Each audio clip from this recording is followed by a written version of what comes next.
أعوذ بالله من الشيطان الرجيم. بسم الله الرحمن الرحيم. يا أيها الذين آمنوا لا تتخذوا الذين اتخذوا دينكم هزوا ولعبا من الذين أوتوا الكتاب من قبلكم والكفار أولياء واتقوا الله إن كنتم مؤمنين. وإذا ناديتم إلى الصلاة اتخذوها هزوا ولعبا ذلك بأنهم قوم لا يعقلون.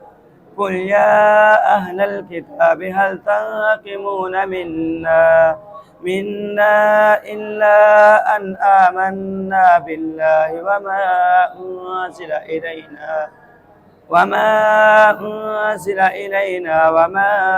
أنزل من قبل وأن أكثركم فاسقون. صدق الله العظيم.